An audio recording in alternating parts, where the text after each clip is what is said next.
everyone, and welcome back to Taxation is Theft Fest 2020. I'm Dre, one of your hosts from Drunken Disorderly Media. I am so happy to be back. Our next guest is Adam Kokesh. I'm sure many of you already know much about Adam, but if you don't, he is a pragmatic libertarian and combat veteran running for Libertarian presidential candidate to localize the federal government. Before entering the race, he was a published author and longtime libertarian activist. He appeared in numerous films and starred in Adam versus the Man. Let's welcome Adam. Hey, thank you so much, Trey. It's an honor to be included, but I'm afraid I'm in the wrong place. I thought this was Tit Fest, not Taxation is Theft Fest. And I had this like really amazing hour-long presentation planned, but just found out at the last minute it's a slightly different thing. Fortunately, I have my Dan Taxation Seth Berman hat handy here. You might know me as the Libertarian Party presidential candidate and Adam versus the Man. The yellow hat isn't normally here, but it does, as Dan Berman says, in his case, come off for debates. In my case, it comes on for Tit Fest. It comes on for fun, and I'm really honored to be joining y'all. And we're gonna talk. We got some fun stuff to talk about. That actually, off the top of my head, since I'm not talking about breasts for an hour, I'm thinking in the spirit of what Dan Berman represents and the message taxation is theft, that I'm going to be talking about three things today. Which are all really centered around my one hobby outside of politics and activism. And surprise, surprise, it's kind of activism too. And it's the homesteading, alternative construction. For me, this is, the American dream of being able to take a bare piece of land and build your homestead, to build your dream life. I don't think there's anything more more American than apple pie, other than homesteading. And it's something that I love in and of itself. I love the hands-on part. I love the construction. I love off-grid living itself. Like right now, I'm here in the No Force One studios, parked at the Garden of Freedom. And when we are, properly referred to as the the allodial sovereign kingdom of the bountiful Garden of Freedom in perpetuity. And here I am known as His Royal Majesty, His Highness, King Adam Charles Kokesh I of Gardenia, founder of the great sovereign kingdom of the Garden of Freedom, and president, the first of the United Nations of Freedom, which is jumping ahead a little bit, but one of the things we're going to talk about today is Micronations, and the way that Dan Berman talks about going from Mexico to the United States to run for president, and that he changed his name lawfully without changing it legally, and just saying, because I say so, this is how it is. And this is a big part of Micronations, and you guys know that my presidential campaign is based on running for not president, running on the platform of dissolving the federal government. You give me the ring of power, we throw it directly into the fire. Localization in a peaceful, orderly, responsible bankruptcy process where I resign on day one. And I've heard some criticisms of this as being a top-down approach. And it's like, well, yeah, but we're cutting off the top so that the bottom can rise up, and I still, stand by that, an approach doesn't necessarily have to fall into either top down or bottom up to be legitimate. But to the extent that what I'm proposing politically in localization is a kind of top down approach, Micronations represent the bottom up approach. So we're gonna come back to that. So just to summarize, we're gonna do this talk over the next 55 minutes. In 4 segments. We're going to interrupt regularly. We've got Dre actually in charge right now, telling me what to do. I don't know if she needs to interrupt for whatever reason. I'm sure she will. But we've got Dre here for comments, for questions the whole time. So we're going to talk about homesteading. We're going to talk about micronations, and we're going to talk about civil disobedience. So and then we're going to go on a tour of the Garden of Freedom, and you will see over the course of the next hour how these things are related and why I'm so passionate about all of them. So Dre, before we get into my story of homesteading and the American dream that we are living here in Gardenia. Are there any questions, comments, or requests from the chat? We have one comment so far, other than welcome Adam from Craig Doherty. Thanks, Craig. Chris Dalton says, you're right. You're right. Taxation is themed theft. Only federal employees and contractors who derive their income from the federal government are liable for the federal income tax.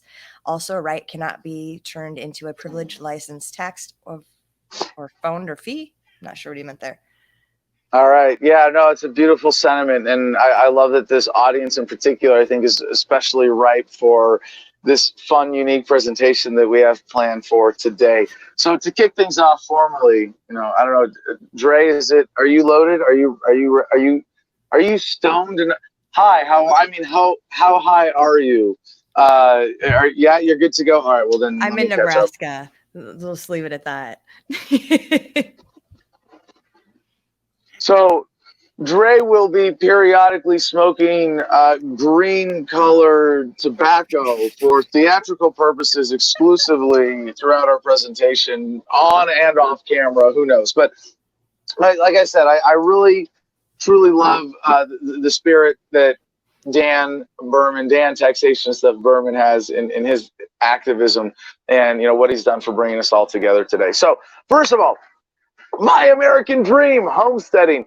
I bought 11 acres here in the mountains in Arizona for $13,000, and that's actually for this area a little on the pricey side per acre because I have pretty good tree coverage. We have beautiful juniper trees here. When we do the walk around at the end of this hour, you're going to see my survivor trees, my favorite. I won't spoil it, but we have beautiful trees on the property.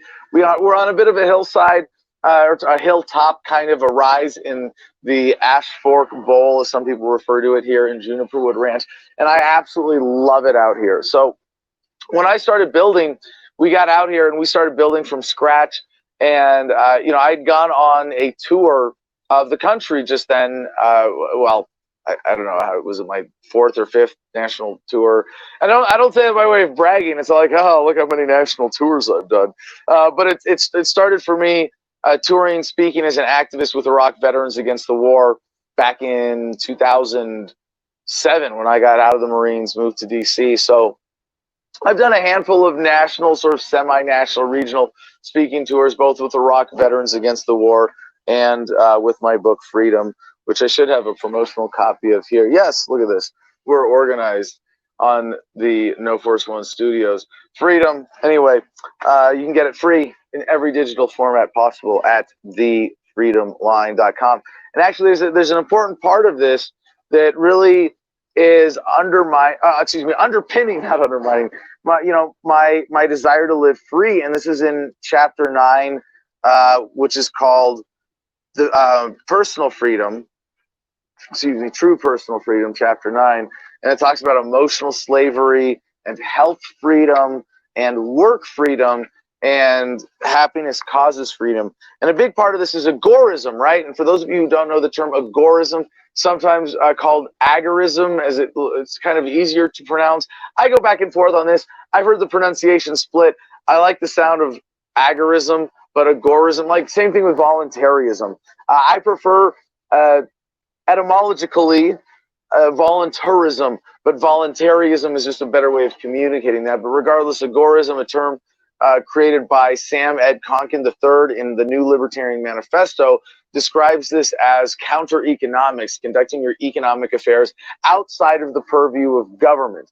Now, obviously, we're here under the banner of taxation is theft, and there are a lot of moral implications with this. You have a moral and patriotic duty to pay as little in taxes as you possibly can.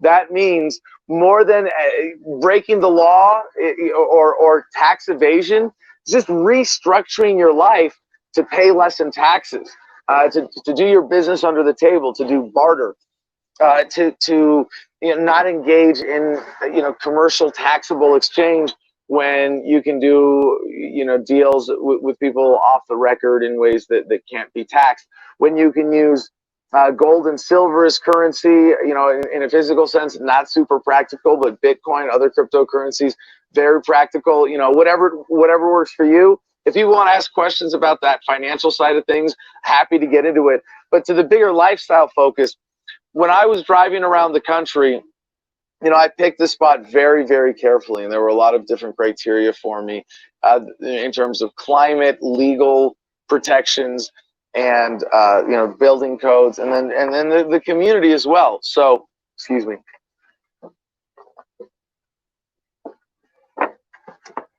It is a little warm and dry up here, even though we're in the mountains.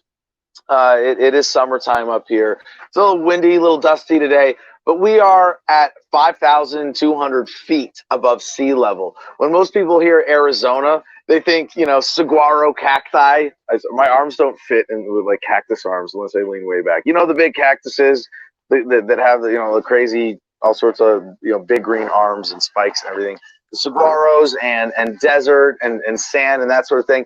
And then you look at Flagstaff in the mountains at 7,000 feet. They've got huge pine trees and skiing, and it's a different world up there. And so I'm a lot closer to Flagstaff than say Phoenix, and Phoenix is inhumane. Holy crap! Like regularly 110 plus degree days, and days during the summer where at night it doesn't even get below 90. I mean, that's a trip. Like that is a real like weird experience if you've never had it. Go to Phoenix at nighttime in the summer and walk around and be like, whoa, it's dark and it's hot. Like it's hotter than it is most of the time. It's light out. It's a bit unnerving, and it should be telling you people aren't supposed to live there. It's inhumane. Like it's not a good environment for human beings to live. And by the way, just as a sort of political rant aside here, a lot of the distortions in the natural distribution of human population, primarily the concentration of people in cities living in giant piles, asshole to belly button, as we would have said in the Marines, like that's not natural. Like, yes, cities, towns, people coming together, that's normal. That's a natural phenomena like anthills.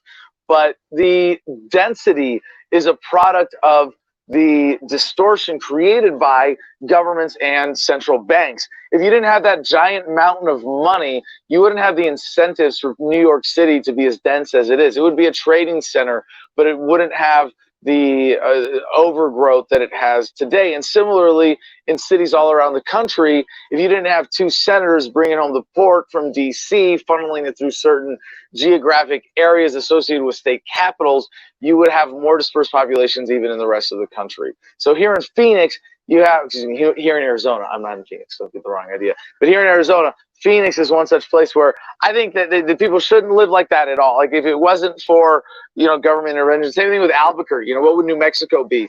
My home state after California. It's really a federal enclave. If you got rid of the federal government, you wouldn't have Los Alamos labs, Sandia labs, the military bases. You wouldn't have the incentives for more major corporate presences like Intel, like defense contractors out there.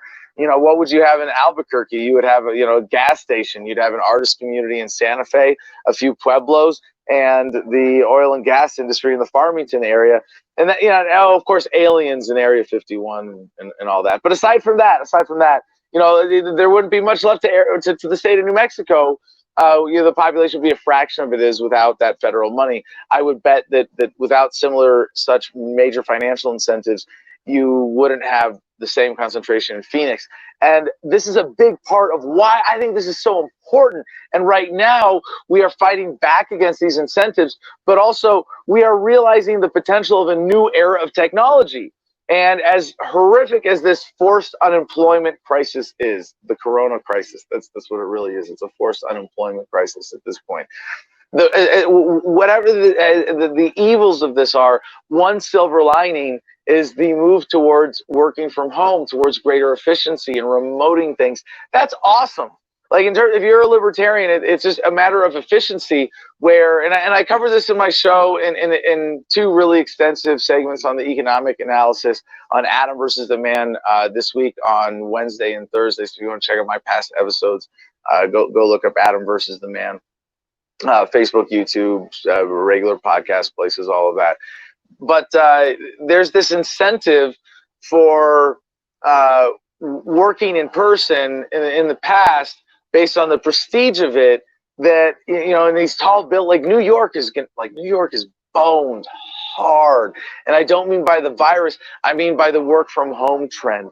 The office buildings in Manhattan where people pay huge premiums to work in these skyscrapers and to be able to look down at all the peons, like, and now that just the incentive of stay home, stay distanced and sterile, doesn't weigh out. There's going to be a huge major commercial real estate crunch coming up in New York City in the next couple of years. There's going to be a lot of pain and economic adjustment.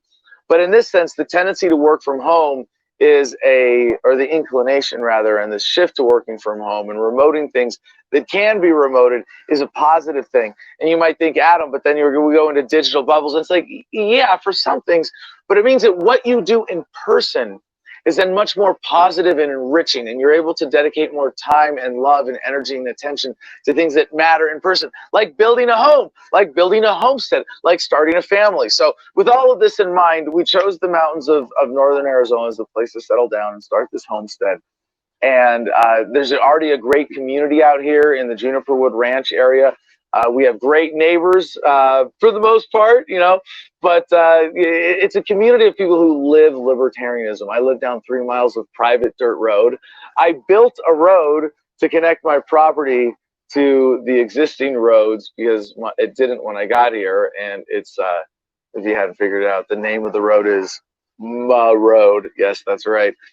And before we came out here, I took the Earthship Academy program. I guess it's just the Earthship Academy, the 1 month program at Earthship Biotecture in Taos, New Mexico. And if you don't know what an Earthship is, really easy to remember that term. Look it up, Earthship. 2 words combined into one, Earthship. It's a patented term, unfortunately. I wish it was a generic, but to all the credit due to Mike Reynolds as a pioneer in this kind of alternative construction. When we get up and do the tour, you know, after the next 2 things that we cover here today, we're going to show you some of the, you know, the one Earthship style building that it's a very small 1-bedroom or 1-room thing here that's complete. And then a couple projects in the works along with domes and geodesic domes.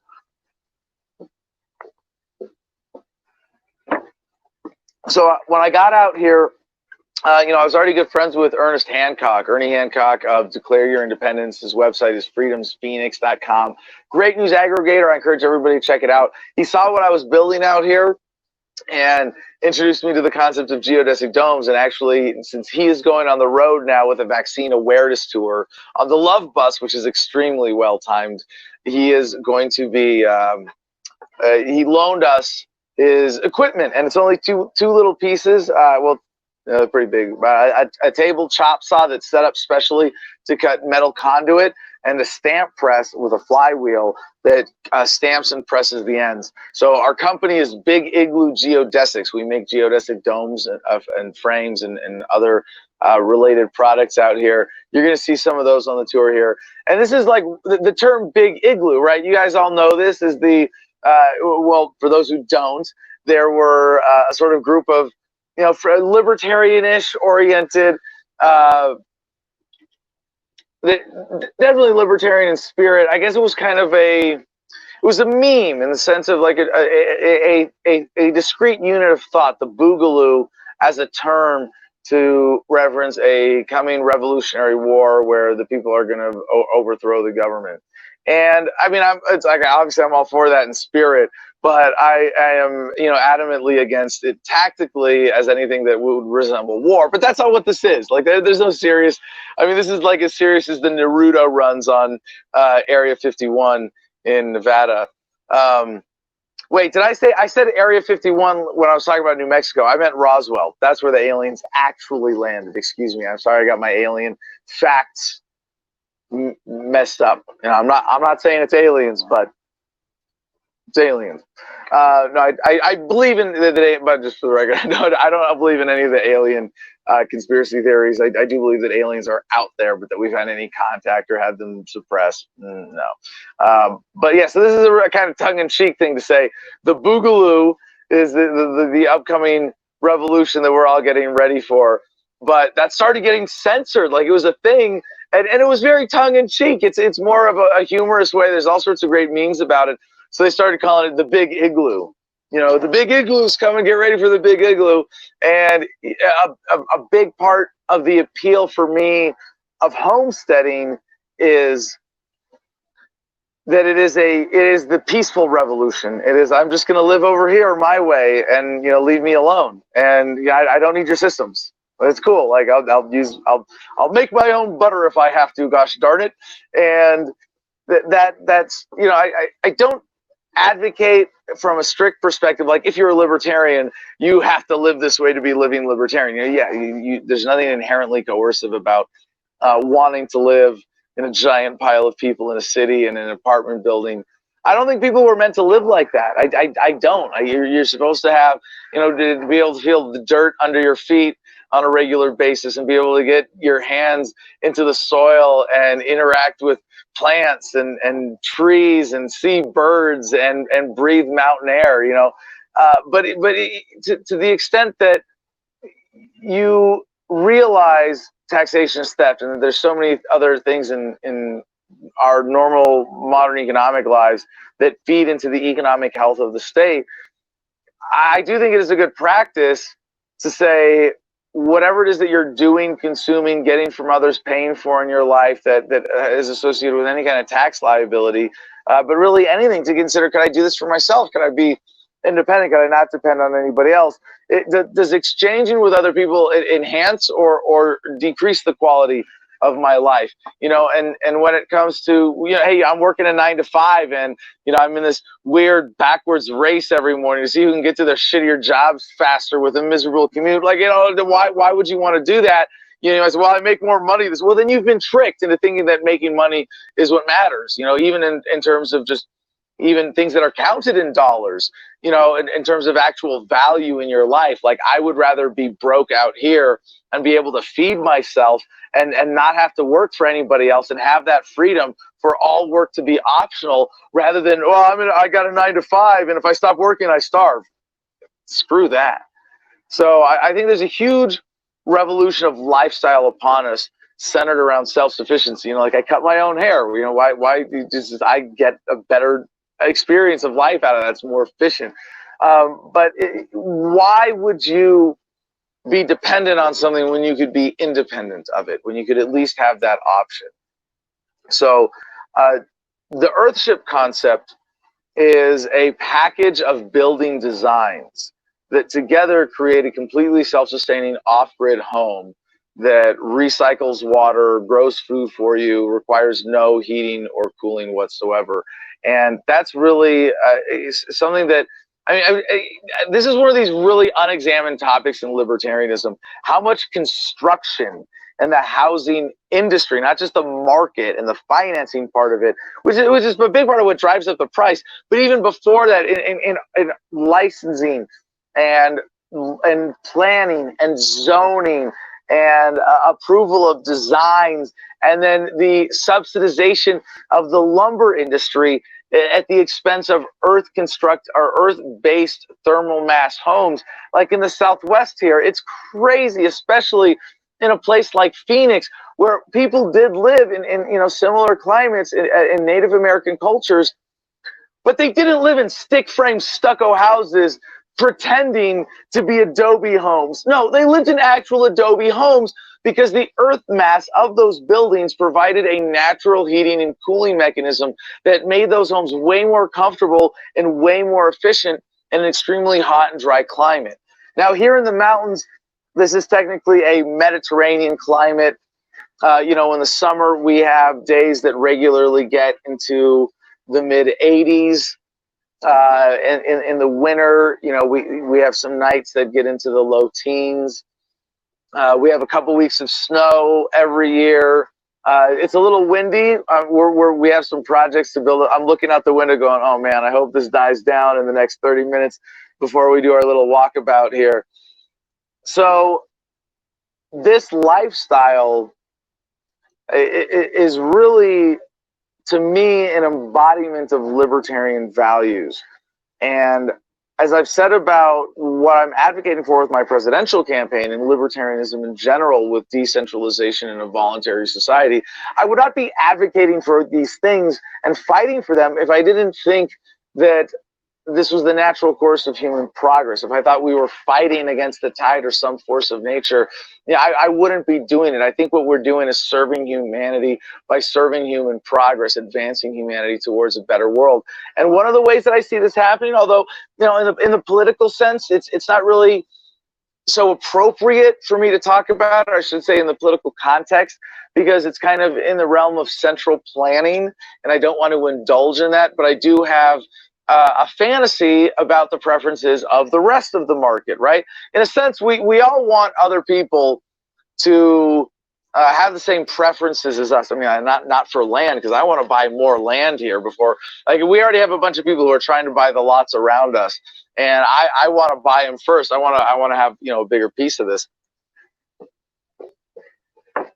But in general, we want to see other people share our values and drive prices down and make it a normal thing for us to do whatever we're doing.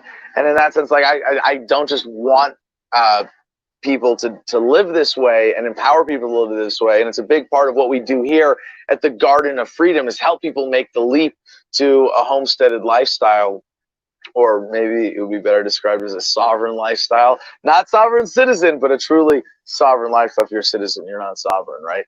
So I'll let Dan Berman parse out those semantics, as he is so good at. So if you want to follow us, please go to at the Garden of Freedom on Instagram. On Instagram, that's the main place I'm doing. I have 2 new accounts for the things I've been discussing here. One is Big Igloo Geodesics, and that's just Big Igloo Geodesics. We are really easy to find. We got lucky with these names. Big Igloo Geodesics on Instagram. You can find us on Facebook, although Instagram is the better gallery for both of these accounts. We have Comment Jim Freedom, who co-hosts Adam versus the Man with me, is also, our chief operating officer of Big Igloo Geodesics. And with the Garden of Freedom account, we also have people who live out here who are just posting all sorts of fun stuff every day. So please check out those galleries. And if you want to get more involved, send me an email, adam@thefreedomline.com. So it's a little longer than I wanted to go for the first segment. Dre, any comments or questions to follow up on that?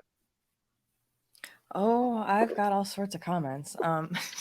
But the comments from the fans, we've got some comments from people on as far as the pronunciation. Jordan Ross says voluntarism sounds better in their opinion. Not sure. I don't think it sounds better, but it's more clear and it's a better way to communicate it, and that's what counts. So say them both.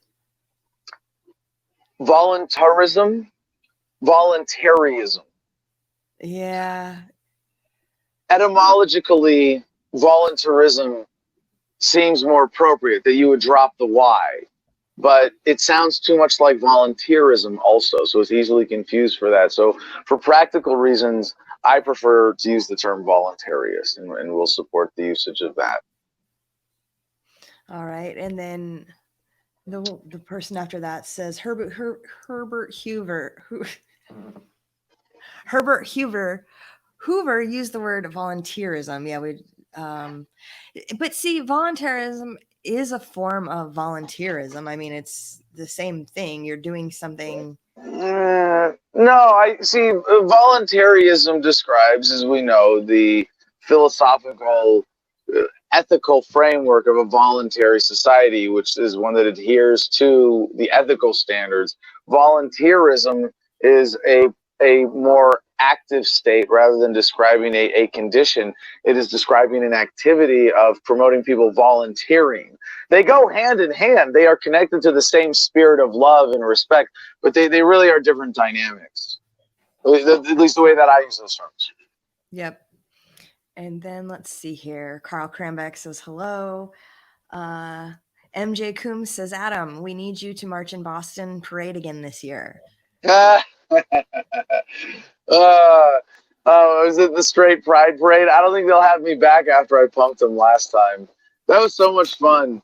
It's funny how people hated on me for that. And like, first of all, it wasn't a thing worth hating on. It was like a really dumb, tongue-in-cheek, like alt-right kind of weird event. And it was like, they invited me to speak. I'm going to speak. Like, I'll speak to groups that more directly disagree with libertarianism in order to preach to people who don't get our message. But there is a certain element that people are disdainful of with a straight pride parade making fun of gay pride. And so I called them out on it, like, and I punked them. And most people who saw that speech and then trying to take my microphone away on stage understood what was happening. That was a lot of fun. But what I'm looking forward to this election cycle, whether I'm the nominee or not, is organizing protests to retake the debates and actually shut them down with civil disobedience blockades, both with in person on foot, with formations of veterans, and with vehicles, with Truckers for Freedom blocking the intersections for blocks around whatever venues they end up doing the debates in. They had them scheduled before coronaphobia hit. I actually had the Commission on Presidential Debates schedule not printed out, but in the modern equivalent, screen captured on my cell phone and bookmarked and marked on my calendar. And I was getting ready with the cities getting ready, but I don't think they're going to be sticking to that schedule now. So these are not difficult.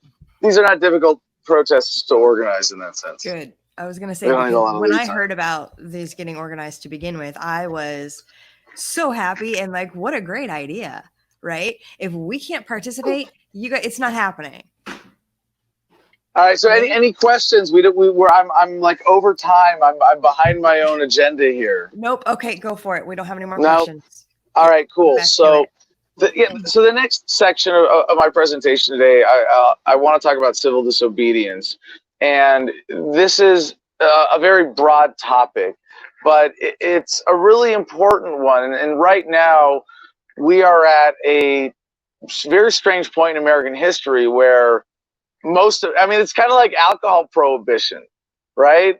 But now it's a forced unemployment crisis.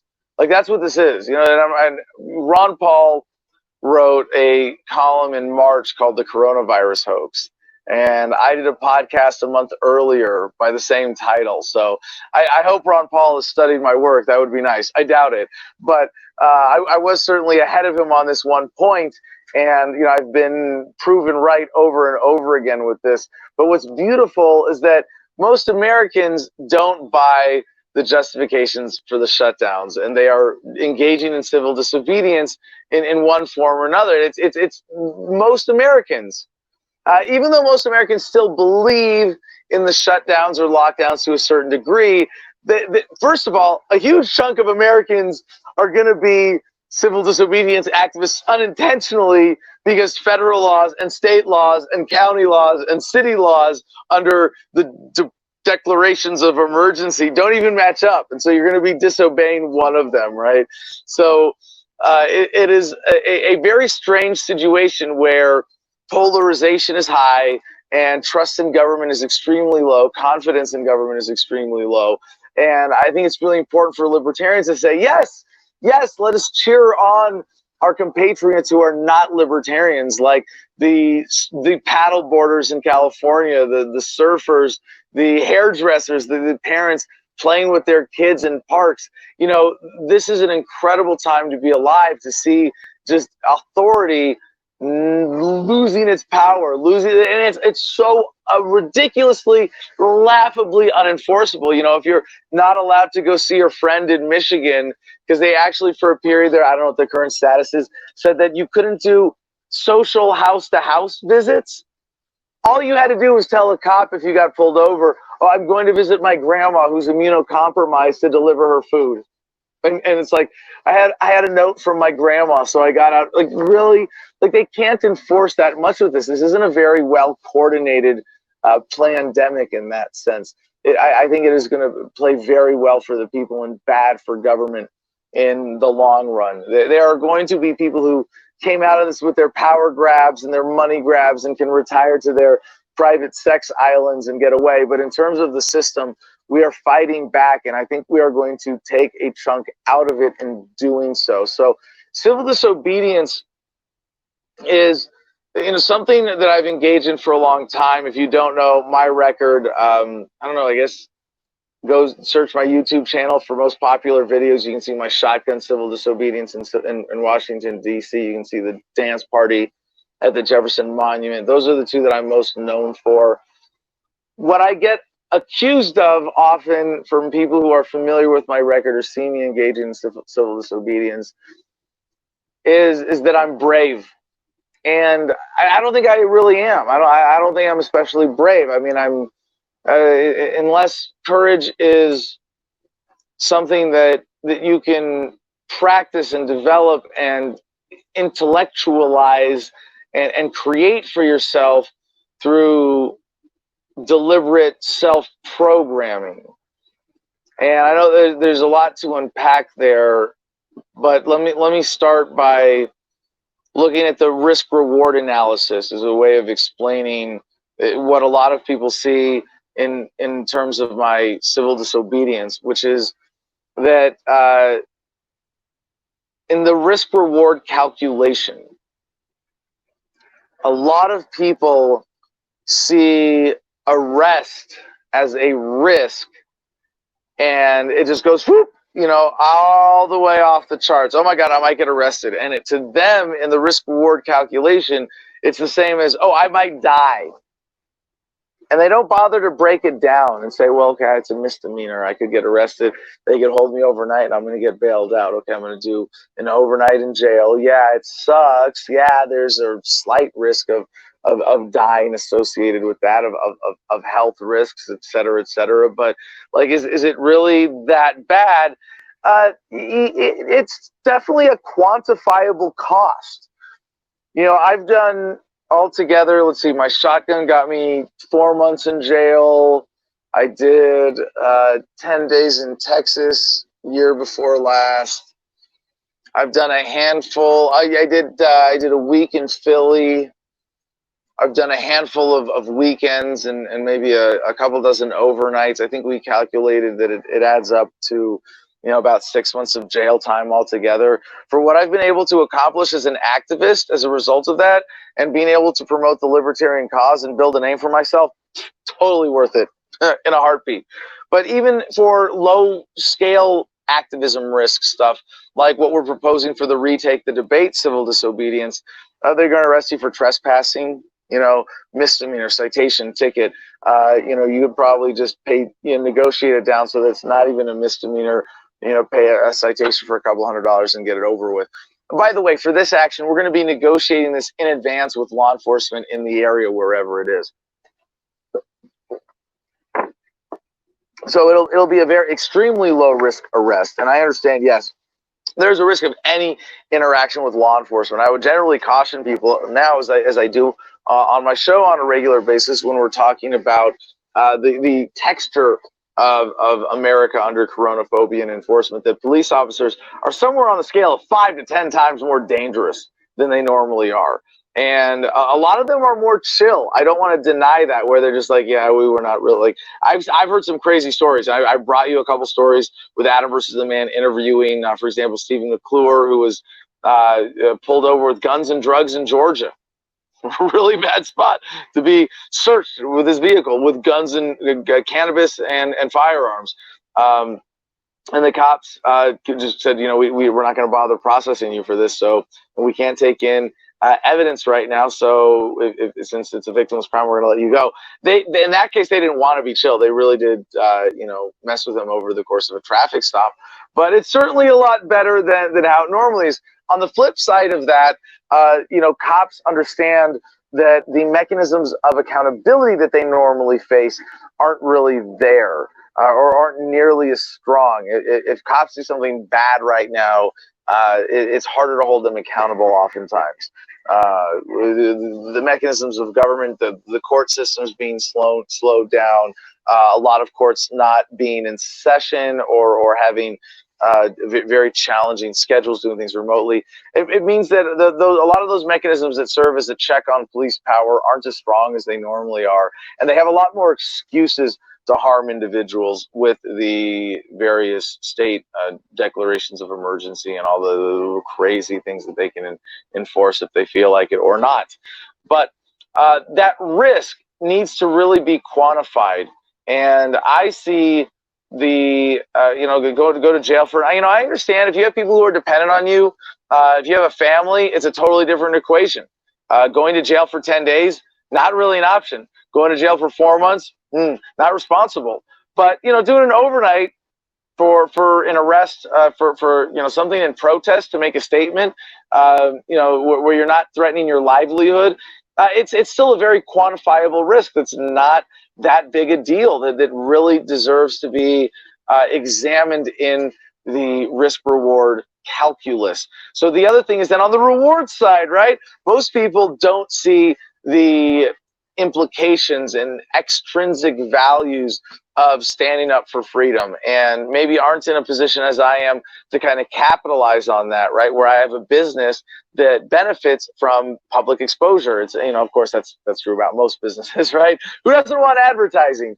And in my case, it's very directly related. And when I was doing Adam versus the Man and really focusing on building the audience years ago, doing civil disobedience and man on the street videos in Washington, D.C., every time, I would go get arrested, and, most of them, like I said, most of my arrests are really petty things, or even cite and release kind of events where you get a ticket, or actually, I should point out, a lot of what I've done in civil disobedience has not yielded arrests, and that's really cool too, to be able to curse in front of a cop in Middleborough. And they passed a law in this town in Massachusetts when I was living in DC, where they said it was illegal to curse. So of course we went up there and very, very politely cursed at cops. Like, excuse me, officer, would describing this as a fucking police office be a problem? Would describing this as the weather as shitty offend you sufficiently to issue me a fucking citation for cursing in your goddamn presence? Just like things like that. And there's some fun video with that as well. And I did not get arrested for that. So there are a lot of things where that defiance in civil disobedience, where the arrest, you're more likely to get away with it than not. And doing everything we can to push the limit that way is so important as well, just to build a spirit in a culture, a paradigm of defiance of bullshit authority. And every way that we can do that, especially right now in the coronavirus era, the corona season, the age of coronaphobia. I don't know. Anyway, we have this beautiful opportunity to encourage civil disobedience that has extremely low arrest risk. And in some cases now, the American general public is seeing their whole risk reward calculus differently, because the risk is you go out of business and you can't feed your fucking family anymore, right? Like, that's what this represents. And so the risk is you might get a citation, you might have to talk a cop out of shutting down your salon. They might send a SWAT team and you get a viral video out of it and you're a national hero now, like the salon owner in Texas. And really, God bless her for doing that. That was amazing. But she's the exception, because most state and local governments don't want the negative PR that they got there for busting her. So yeah, I don't see them able to enforce so many of these stay-at-home orders in a way that just reveals that government is mostly a paper tiger, certainly in its authority, and all you have to do is declare it to not have any authority of you, to make yourself free. And in all the ways that I've brought civil disobedience into my life and my lifestyle, I've always been, it's just, yeah, I'm a free man. This is how I live. And part of what we're doing here, even in homesteading, was to that effect, where when we got out here, we were like bragging about, we're doing this and without a permit, and and really what we were saying legally was that the zoning doesn't apply to us here. And if we had stuck to that and been peaceful about it, we might not have had any kind of confrontation. But they threatened us with hundreds of thousands of dollars in fines, even for camping on our own land. Yeah, without a residency zoning approval, whatever the heck it was that they wanted. And they, we fought back. We put this guy on blast. And I can't say too much about the off the record conversations, but they have gotten to a point now where it's complaint only for enforcement out here. So if nobody complains about what we're doing and we're not bothering anybody else, then they can't bother us.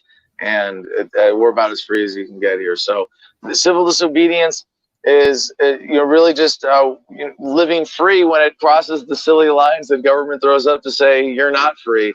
And the more we can have a rational analysis of how we cross those lines and say, no, I'm not going to acknowledge your authority. I'm going to live free. And the better off we are.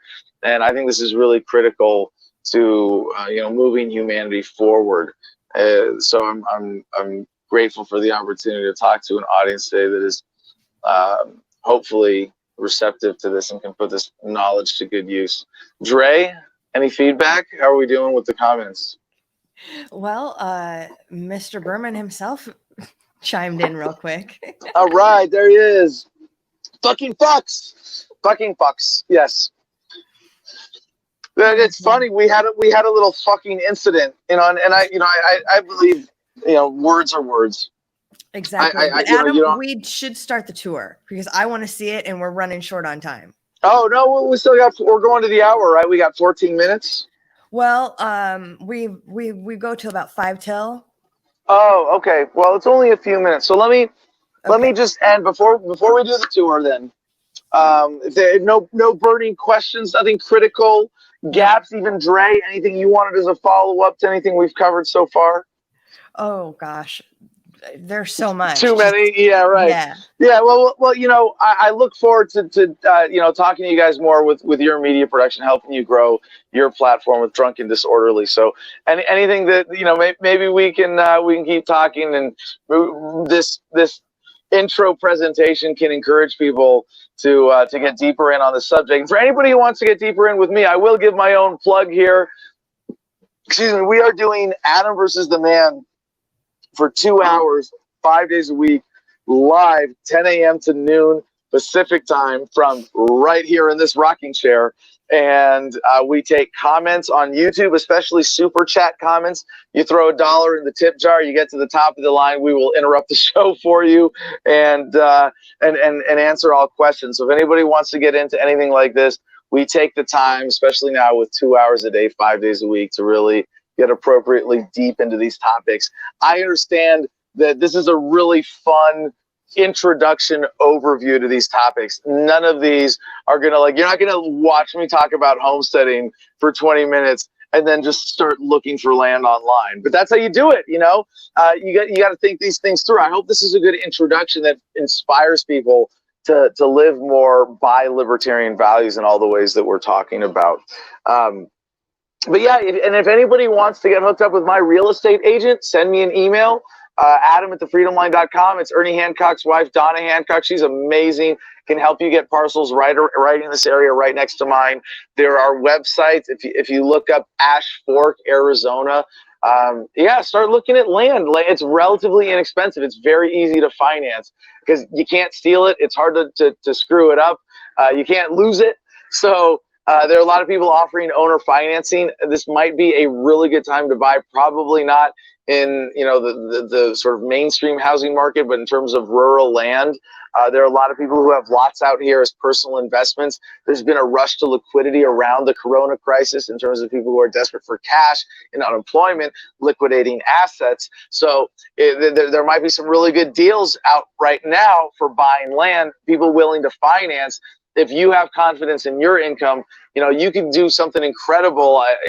We just had our friends, the Yeeples of Canna We Talk 420, Pastor Peter and Helen Yeeple, and they got a piece of land out here where they put $250 down and $250 a month for a 10-acre lot. So it's very, very accessible. So the last thing I want to talk about is micronations. And this is a subject that I've been a fan of for a long time, and never really put my finger on the way that I have until just recently. But you might have heard of Liberland, a little slice of land that is unclaimed in Europe, where Jedlicka is creating a new sovereign minimalist state, saying that, you know, we're going to have an area with a government where the purpose is to keep other governments out, to be recognized just for the purposes of that. I'm a big fan of the story of the Conch Republic, which was kind of a comedic secession from the Florida Keys, and where it's a great story. Look up the Conch Republic. Molossia, you can look up just Micronations on Wikipedia. There's a great list there. I'm going through it myself right now, reading about all of these different wonderful examples of people who just said, yeah, we have this land, we're declaring our sovereignty. This is how the United States was formed. They declared their independence, and they won. Are you going to make us fight a war for our independence here? So we're working on the exact mechanisms of doing it, but we have declared this land here to be sovereign. The shit, I can't remember the whole title. We just put this together, and you'll see why. A big part of this is saying, well, you can do it, why can't I do it?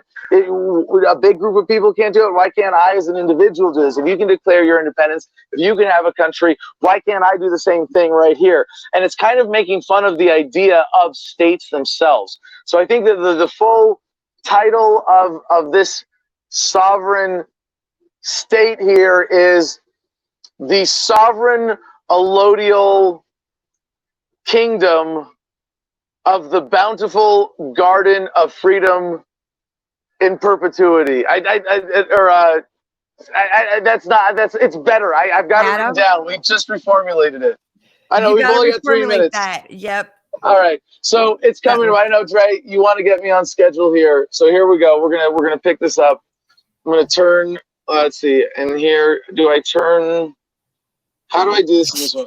Can I turn my camera around by double tap? I guess we can in this. All right, so we're gonna do it. We can do it selfie style. Dude, it's your camera. Yeah, but it's so in Streamcast. Oh, there it is. Flip. There's a flip button. I mean, I'm doing so many different versions of this right now. Yeah. You know, it's hard to get. You know, it's Zoom and Google Chat and StreamYard, all that. So yeah, I got to be able to go right back and show you what I wear out here on a regular basis. My civil disobedience hat. So yeah, this is the rest of the bus for those who are wondering here. No Force One. It's been a blast touring in this. And by the way, I was a little bothered when Dan Berman himself, when we were touring, put one of his black and yellow taxation is theft stickers on our bus. But it's been here so long, it turned to black and white, and now it goes with the design of the rest of No Force One. Yeah, and let's tag anybody's vehicle. Yeah, right. Okay, so give me just a second here. I'm going to turn the brightness on my screen all the way up so I can see what's going on. I'm going to flip the camera again, and now you can see there's my shipping container with my workshop where we make the dome parts. Got our parts here. You can see it's pretty green out here. The brown part is where we've cleared this area for construction. But if you look out, it's really beautiful here. This is the 28-foot geodesic dome that I built myself in Ernie's shop, and a tire wall for it to make an Earthship style building. We've got another 15-foot geodesic dome over there that's going to be a greenhouse. This one that's shelled in with cement that's about to be a one-bedroom unit. We've got our little geodesic swing over there. This is the camp kitchen. You can see it's another tire wall thermal mass building. It's really just a very cool building concept. So before we go upstairs, you can see another greenhouse we're putting together, and our outdoor trellis garden, cement station getting ready to spring into action. But I told you I would show you my favorite trees. We have these beautiful junipers out here, and we have these amazing survivor trees. I don't know if the lighting is good for you guys, but I hope you can see just what happened here. That this tree got knocked over sideways and just decided, screw it, we're going to keep growing. No better example of life finds a way. I've got a handful of trees like this here. I call them my survivor trees. They were cable dragged about 50 years ago because as an invasive species that had only been here for a few hundred years, the human beings who brought in the cattle so that they were an invasive species in the way of the grass for the cows. So they just cable dragged wide parts of this area, knocked these trees over. So here we go up Adam on. is in Arizona. Yep, near Ashbrook. So here we go up on the roof. You can see the bus there, No Force One, the Freedom Trailer, and just a quick view from the roof here. And as is normally the case, just beautiful, epic sunsets here every night, and the most wonderful place to watch them from. There in the background, just for point of reference, right there is Mount Williams in the distance, and out there is Picacho Butte. So, with that, any last comments, questions, concerns from the chat, Dre? Let's see here. You've got all sorts of support in the comments from, let's see here. Where did it go?